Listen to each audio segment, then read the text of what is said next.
भारत से स्थलीय सीमा लगाने वाले देशों की संख्या कितनी है? देखिए, केवल स्थलीय सीमा की बात करनी है, हम समुद्री सीमा की बात नहीं करेंगे। तो आपको ध्यान रखना है, भारत से स्थलीय सीमा लगाने वाले देशों की संख्या है 7। कितनी है? 7। तो देखिए कौन कौन से। भारत से स्थलीय सीमा चीन लगाता है, नेपाल लगाता है, भूटान लगाता है,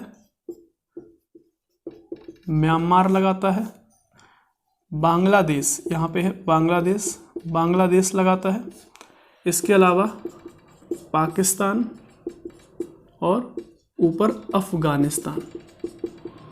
ठीक, भारत से स्थलीय सीमा लगाने वाले ये 7 देश हैं। 1 2 3 4 5 6 7, ये 7 देश हैं। अब इनमें आपसे सवाल पूछेगा, बताइए भारत से सबसे लंबी स्थलीय सीमा कौन लगाता है? तब आपका आंसर क्या होगा? तब आपका आंसर होगा बांग्लादेश। ये सबसे लंबी सीमा लगाता है, यानी बांग्लादेश भारत से 4096.6 किलोमीटर लंबी सीमा लगाता है।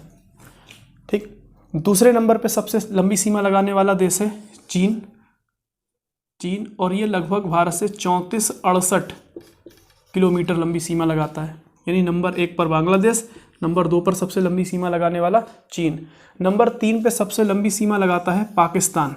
ये 3 नंबर पे आता है भारत से सबसे लंबी सीमा लगाने में, और ये लगाता है 23 किलोमीटर लंबी सीमा। हालांकि ये याद रखना, ये इतना डेटा याद रखना कोई ज़रूरी नहीं है, आप बस याद रखें क्रम क्या है इनका। तो मैं वही क्रम लिख दे रहा हूँ 1 2 3।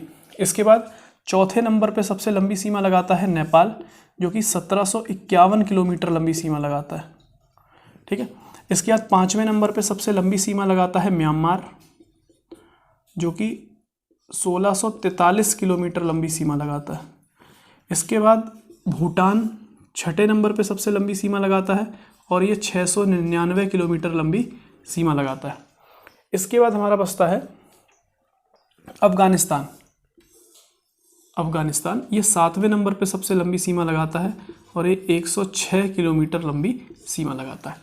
तो आपसे अब कहा जाए कि बताइए क्रम बताइए भारत से सीमा लगाने का, तो सबसे लंबी सीमा आप कहेंगे बांग्लादेश, दूसरे नंबर पर चीन, तीसरे नंबर पर पाकिस्तान, चौथे नंबर पर नेपाल, 5वें नंबर पर म्यांमार, 6ठे नंबर पर भूटान, और 7वें नंबर पर अफगानिस्तान। ठीक, ये क्रम है। और अगर आपको ये क्रम याद नहीं रहता तो इसके लिए एक छोटी सी ट्रिक है, वो आप लिख सकते हैं, उसको यूज़ कर सकते हैं, आसानी से आपको याद हो जाएगा। आपको लिखना है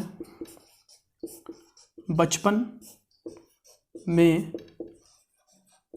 भूल आया। ये एक ट्रिक है क्रम याद रखने की। तो देखिए, ब से बांग्लादेश सबसे लंबी सीमा, दूसरे नंबर पे सबसे लंबी सीमा चीन, प से पाकिस्तान, न से नेपाल। तो ये क्रम बचपन, ये 4 देश तो आपको मिल गए। उसके बाद मैं से म्यांमार, भूल से भूटान, और आया से अफगानिस्तान। ठीक है, ये वाला पहला ले लेंगे इसका, अफगानिस्तान। ठीक, तो इसका क्रम है। तो बांग्लादेश से रिलेटेड हमने यहाँ ये भी देख लिया। इसके अलावा कुछ एक आध बात और देख लेते हैं हम बांग्लादेश में। जैसे भारत में एक नदी बहती है गंगा, इस गंगा नदी को बांग्लादेश में कहा जाता है पद्मा। याद रखना है आपको, बांग्लादेश में गंगा नदी को क्या कहते हैं? पद्मा। दूसरा, भारत में एक नदी बहती है ब्रह्मपुत्र, नदी का नाम है ब्रह्मपुत्र, और इस ब्रह्मपुत्र को बांग्लादेश में कहा जाता है जमुना।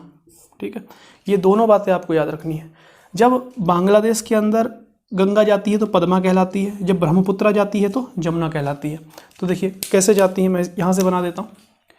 यहाँ से गंगा नदी निकली उत्तराखंड से, और ये 5 राज्यों से होती हुई बांग्लादेश में चली गई। ठीक है, यहाँ से ब्रह्मपुत्र नदी आ रही है तिब्बत से होते हुए। इसको हम डिटेल में बाद में पढ़ेंगे, जब कोई भी चैप्टर्स को पढ़ेंगे, और क्लासेस में मैंने पढ़ा भी रखा है। और फिर ये आती है बांग्लादेश में, इधर चली जाती है। तो देखिए आपस में मिल गई।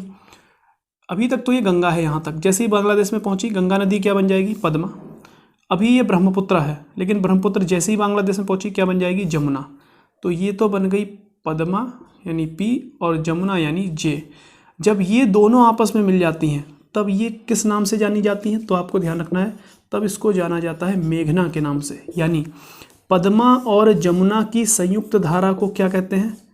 आप कहेंगे मेघना। ठीक है, इतनी बातें आपको याद रखनी है। ये हमारा थोड़ा जीएस का पार्ट, ज्योग्राफी का, वो भी कवर हो गया। और हमने देख लिया कि किन देशों से भारत सीमा लगाता है, और गंगा को बांग्लादेश में पद्मा के नाम से और ब्रह्मपुत्र को जमुना के नाम से जाना जाता है। चलिए अब हम अगला पॉइंट अपना देखते हैं आज। और दूसरी क्या इंपॉर्टेंट न्यूज़ है, इसको मैं मिटा दे रहा हूँ। आप लोग चाहें तो इसका स्क्रीन